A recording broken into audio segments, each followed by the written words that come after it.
Alright, so yo, and welcome back to talesofark. And if you're enjoying the video, make sure you like, subscribe, and leave a comment down below. But anyways, back to some Mabinogi G15. The Merchant of Venice, I believe. As I look. Yes. So far is the introduction of merchants. We got three new characters, I believe. The stranded boy, whose name I forgot, Bassiono? No, is that him? Or is it Antonio? Who the hell is Bassiono? No, I think it's Bassiono is the stranded kid. Antonio is the friendly giant dude. And then Portia is this gorgeous elf that's supposed to rival even Morgan herself, which is heresy. The only one that can be Morgan is Teve. Teve is hot as hell. And, well, I guess maybe that evil lady from G2, she's pretty great too. Look, I have a type, don't judge me. But yeah, with the introduction of Merchant, we were introduced to the island of Merchant of Comments, where we have to help Admiral Owen solve his problem with booze or alcohol being shipped out of Belvast that's being watered down, which was ruining the reputation of Belvast itself after its great grandstanding of being the city that was conquered in a day, or the unconquerable city that was conquered by Admiral Owen using air balloons. So with that, I was like, wait, what does that have to do with this beautiful elf? But then we need the expert help of the scumbag Lucas. But he said he'll only help us if we help him get good with this lady named Portia. But he doesn't really like her as a scumbag himself. He only wants the inheritance that he will receive when she's married, which in turn he would get when they're married, assuming so. So he just wants to kick her out of the way, get with her, then kick her out of the way and get the money, essentially. As terrible a person as he is, and we knew that from being the shit out of him when we helped, I think it was Bella, I believe, in the what's the dragon area called? Up north. So yeah. Now we gotta go meet the girl, or Portia, and see what she thinks of Will and Willpower. Assuming the Will is her father and the Willpower's her, where she wants to resist what he wants for her. I mean, I know he wants what's best for her, but I feel like that's a terrible way to do it. If she doesn't find anyone in her life and she wants to spend her life alone, that's fine. Who's there to judge her? Like, you need to set yourself for society's norms by getting married, having a child, having the ideal life, as people will call it. People ask me, hey, you want more for your life? I was like, I'm already taking care of a kid, 2 dogs. I don't know, man. I don't think I want more. I think I'm pretty fine. What's up here? Is that your dad? No, that's just a artistic painting of Napoleon, maybe, riding a horse. Or someone great riding a horse. That's all they do is want to get themselves painted on a horse for some reason. Oh, that's someone I don't know. All right, Portia. A girl with lovely blonde hair and blue eyes is looking at you. All right, I think that's grammarly incorrect. Wouldn't it be and blue eyes is looking at you, smiling? Maybe I'm wrong. I was terrible in language arts in school. Her rosy cheeks radiate with mischievous mirth, as if greeting a friend after a long time apart. She throws both of her hands in the air in greeting.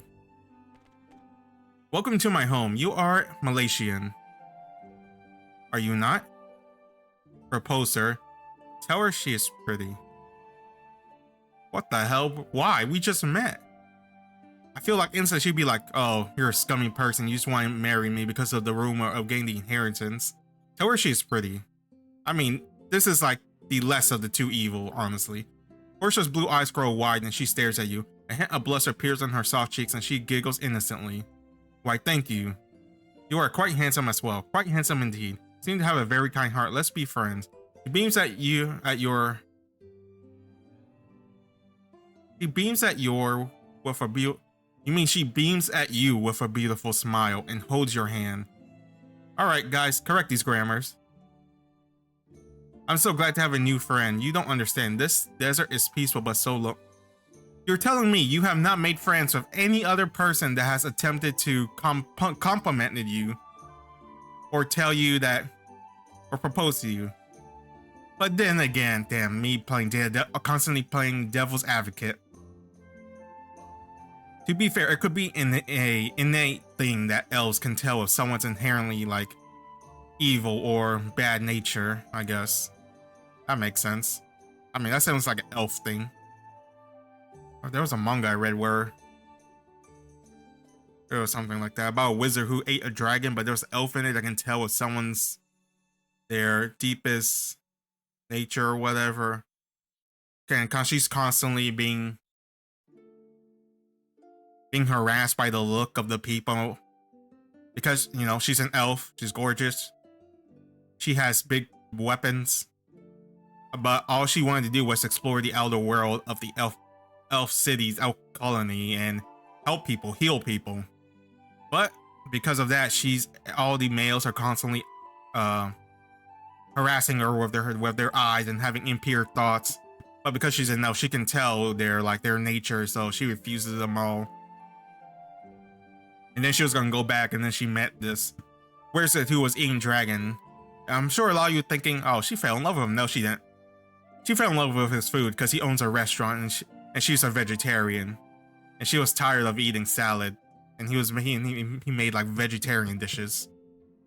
Yeah. Oh, how great would it be if I could travel to my heart content, just like you, with the sky as my roof and the land as the sea as my floor. Well, I feel like she's gonna die. She stops talking for a moment and stares at you. After a moment, she sighs heavily and speaks sadly. I'm so tired of these gray desert sands. If I remain here in Philia like this, I feel like my heart would turn gray too. My dear Malaysian friend, I want to leave this desert.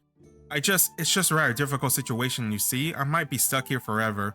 It's a long story, but are you willing to listen? Yes, but I'll be right back. Alright, so back. My allergies are acting up, so of course. She jumps with joy and gives you a hug.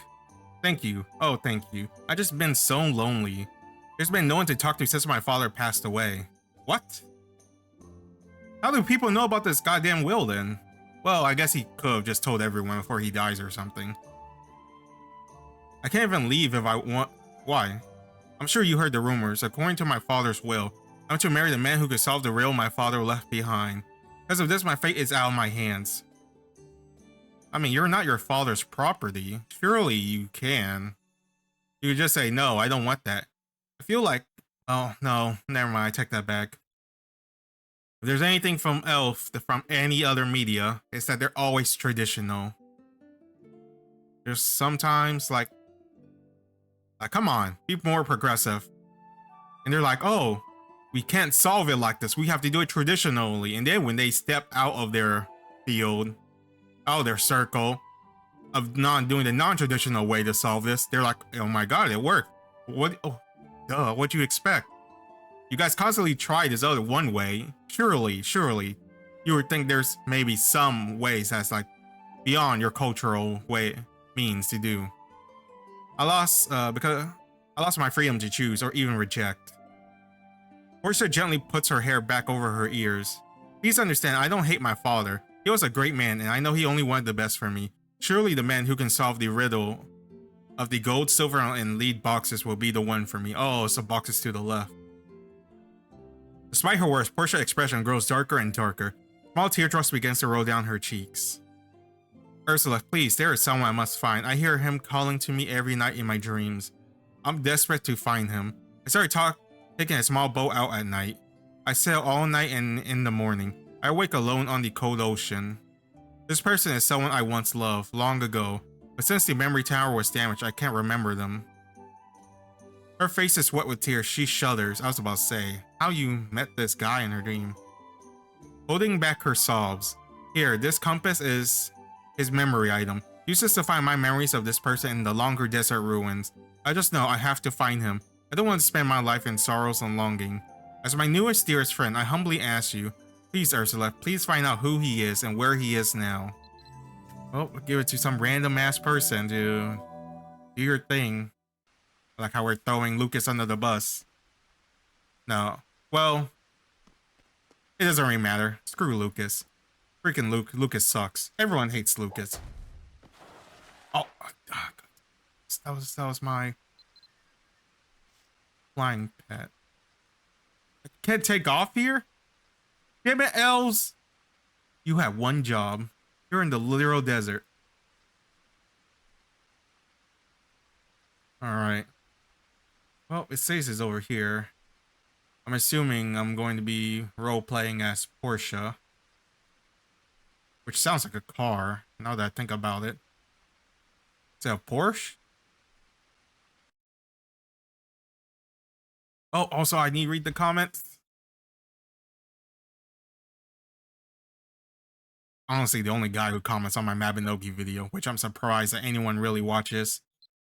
Like, surely you all have seen have played Mabinogi enough to not want to watch someone replay it.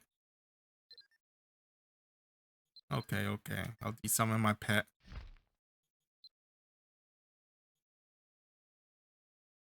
How do you open comments? This YouTube app, it's really bad. I'm not gonna lie.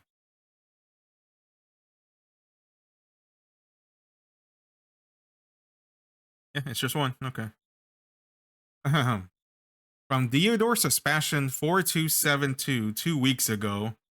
From the Ghost of Ezinor. It's on episode 2 of Hamlet. So, what blast. Mabinogi actually makes me enjoy Hamlet. Which kind of sounds goofy, but that's what makes it fun here. Avon is a very relaxing town too. And those gods, Shakespeare portraits mural is also rather comical. I don't know, man. To me, they feel kind of creepy. They feel kind of like foreboding or eerie in a way about this ancient figure that we don't have that much information of as the player yourself, finding out this person who we know is Shakespeare. But then we have like people trying to influence how to feel, oh, this is a terrible, terrible person, this creature, leading children away to kidnap them. While other people are saying this is a great person who saved the world or and stuff. Or we gotta stop this tragic play they're trying to do, you know?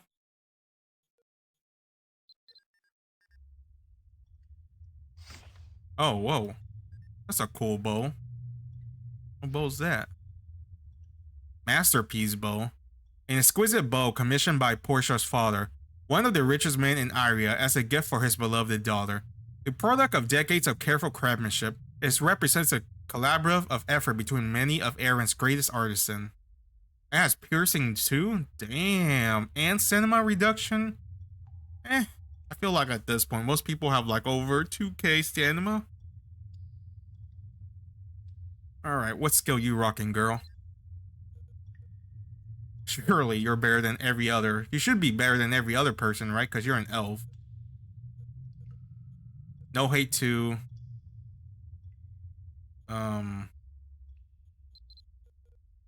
two giants. I just prefer elves and humans more. It's Mirage Arrow. Windmill. He's sitting. Forgot. What did I leave? It doesn't matter. I think that should be set, right? Yeah. I just gotta remember I don't have crash shot. No. But yeah. I actually felt like I really enjoy Hamlet. What was I gonna say? Or something. Yeah, I actually enjoy Hamlet. I think I enjoyed it more than Romeo and Juliet, to be honest. Especially the voice dialogue and the animations. Well, I kind of found out it's like a filter. Oh, damn. Wait, do you have Crash Shot? It's been a while since I played, so I don't recognize Crash Shot. Alright, it is Crash Shot. I was like, I don't know why. I thought it was Arrow Revolver.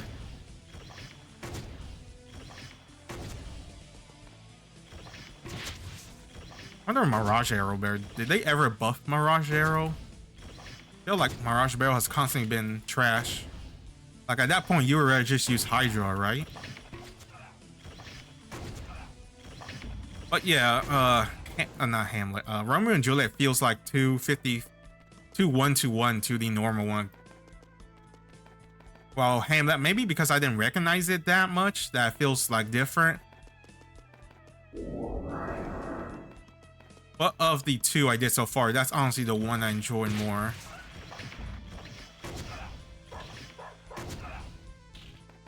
Although it is kind of sad as it's such a tragic story. How do you pop stamina? Oh. Oh, it's K, okay.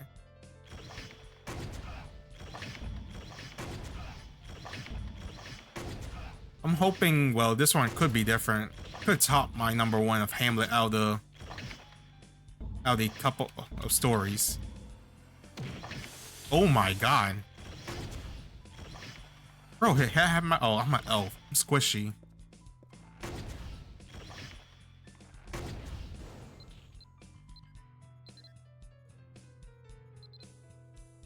God, I have hide.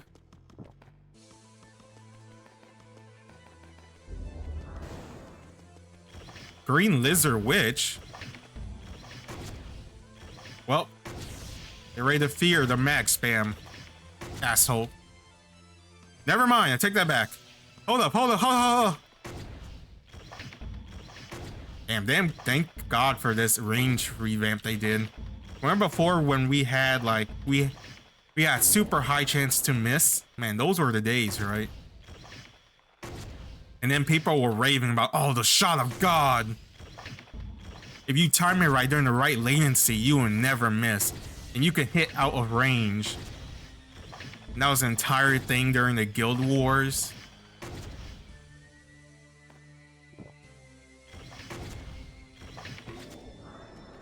Many of you are you guys here?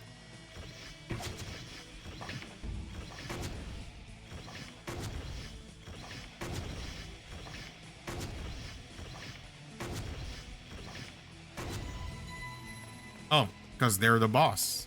No, wait, no, I mean, they're like the mini boss. How did this dude get here? Oh, maybe it's their meeting place.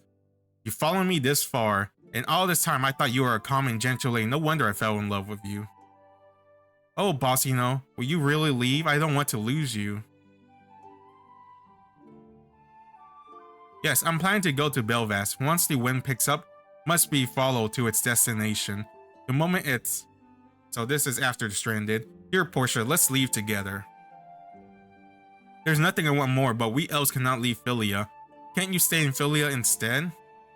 I feel like he's an adventurous fellow. I'm sorry, Portia, I must follow the wind where it takes me. Here, take this compass. I don't need it anymore. My heart will always point towards you. Oh, what a sly man. When the wind ceases to blow and my time to settle down comes, I will return to you. He's gonna die. Dear Portia, will you wait for me? She'll try. Not if her dad has anything to say about it. So I was recently introduced to the show called Love is Blind. Currently watching season 7. I'm on episode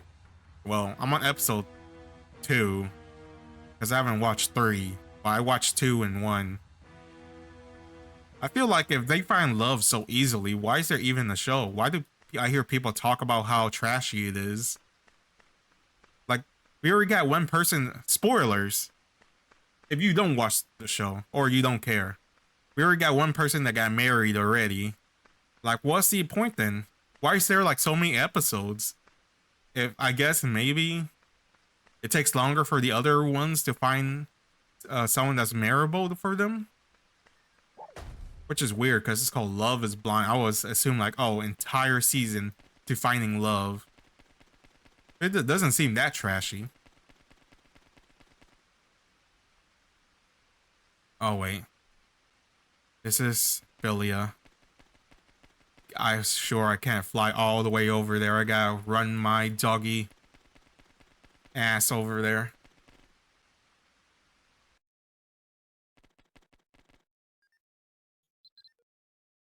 Oh, okay.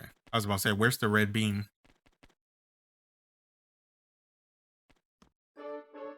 That's right. That was his name, Bossino. Oh, my memories have finally returned. How in the world did I forget him? She gazed dreamily at the world beyond her window. I remember the days I walked the shores of Conyas with Bossino. For someone sheltered in Philia like me, Bossino was the whole world. He showed me how much bigger the world was. He told me of the green pasture and the beautiful mountain of Mai's Prairie, the snowy town of Vices, where Giant lives, the beautiful lake of Maka, Belvast, Tara, and so many more. Bossino shared the whole world with me. Her eyes slowly turned sad. She comes right next to you and holds your hand tightly. What a stupid will. Why must I choose my husband with some boxes? I don't want to have to marry someone I don't even love. But, if you help me, Ursa, maybe I can meet with my true love, Bossino. After all, please wait. There is something I must ask of you. To be fair, there's no rules that say she can't solve it herself and then pick who she chooses. Her dad wants her to find her dad pretty much wants someone capable and independent and resourceful to take care of his daughter. But if she solves it herself, then she will be a capable, resourceful young lady who could take care of herself. Then she can marry the man she wants to marry. She runs to the drawer next to her bed, her blonde hair swishing about. After a moment, she takes a white paper from the drawer. She sits at the table and writes on the paper intensely. Finally, she folds and places the paper in a beautiful yellow envelope. This is a letter confessing my true feelings. Please deliver this letter to Bossino in Belvast. You must deliver it to him and only him. No one else can read this letter. Bossino, my love. If you could just find him, I would do anything for you, Ursula. She hesitates as if she's giving a part of herself and finally places the letter in your hand. Please, Ursula, for me, for your friend, please deliver this letter to Bossino. That voice crack. I will also give you a wing of a gust. Oh, thank you so much. So you can come right back once you receive a reply. You must come back here right away. A will and willpower. I bet you we're not gonna give that letter to him. We're probably gonna end up giving it to some random ass person. And then it's gonna detour us into this whole other side quest plot to this thing. They do it for the sake of drama. But yeah. When we continue next episode, I feel like, honestly, Bossino gonna die. This young lady's gonna get her heart broken. Either him or the friendly giant is gonna die. It's one of them. But I guess we'll have to see. Anyways, thanks for watching. Love you guys. Stay safe, and I'll see you next time.